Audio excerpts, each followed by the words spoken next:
Last week we designed a brand in 15 minutes, but it was a total fail. So this week we're going to be redesigning it and showing you the difference between 15 minutes and a couple hours. So let's get started. So the first thing that I did was grab the design from last week so I can develop that further. I think the idea behind this design is good, but I just didn't have the time to execute what I had in mind. So the first thing that I started to work on is the flower. The flower that I did in 15 minutes was absolutely terrible. It wasn't perfect, and it wasn't the way I wanted it to be. So this is how we're going to be redesigning it. So the first thing that I'm going to do is create a circle. So to create a perfect circle flower thing, the first thing that we're going to do is create a circle. Then we're going to go into object, repeat radial. Then I can increase or decrease the amount of circles. And now that we have all the circles, the next thing that I'm going to do is combine them, and I have the idea to keep the little loops in. Okay, so that is the flower done, and it is replacing the O. So next we're going to be moving on to the M, and I also wanted to add the loops in the M, and what I decided to do is create this perfect teardrop. And the way that I did this was create a circle, extend the top, and then grab the anchors, and then I held down the option key, and this allows me to move the anchor points in opposite direction, creating the perfect teardrop shape. So that is the M done, and we're just going to copy and paste this onto the other M. Now that we have created this perfect teardrop shape, I went back to the flower and I wanted to add the perfect teardrop shape in there as well. Whilst experimenting, I also created this really nice flower, which isn't what I wanted. However, it looks still very pretty, and we may use this in the pattern. Now that we have the flower and the M done, the next what I'm going to be working on is the C. Last week what I did wrong was remove parts of the C to create the loop. This time we're just going to be adding the loop to the C. Finally, we have the A.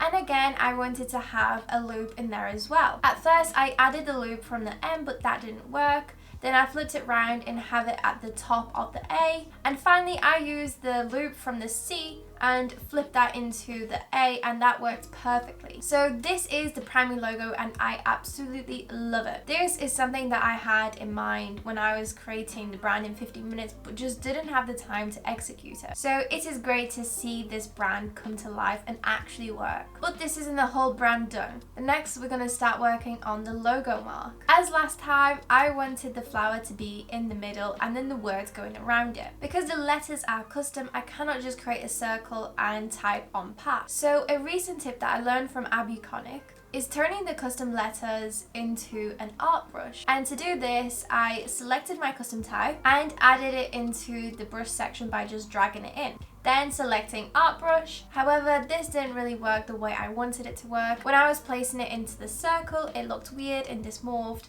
and didn't look the way I wanted it to. So I just placed the letters around the flower manually. Then I added some extra circles to separate the flower from the text, and then another circle around the whole design. Then, as last time, I used a little flower as a separator between the words. I think this would work great as a stamp. Next, I will be working on the pattern. So we have the main flower, then we have the little filled in flowers, as well as the flower that I created before but didn't work for the main logo. I'm going to use these 3 flowers to create a pattern. I'm going to use the same colors as last time and ensure that everything works together. This is when I came up with the idea for the secondary logo. So the secondary logo is going to be more condensed and stacked on top of each other. As this word has 5 letters, it is a bit awkward to stack it on top of each other because you'll have a gap. But now that I have this filled in flower, I think that will create a great replacement for a letter. So now that we have filled in the gap, the logo is balanced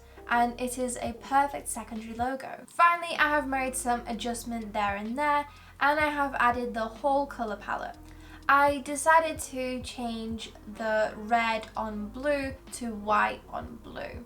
But that is the only difference that I've made in the colors. Next is the photography, and last week we chose 2 photos that we sticked with, but I do like the number 3, so we're going to look for another photo. Now that we have 3 photos, what I like to do with my photos is place a colour from the colour palette on top of the photo and then play with opacity. And then, very similar to last time, I used a similar layout for one of the photos, but but now that we had the stamps, I used that as well as the stacked version of the logo. So it is time to introduce you to colour.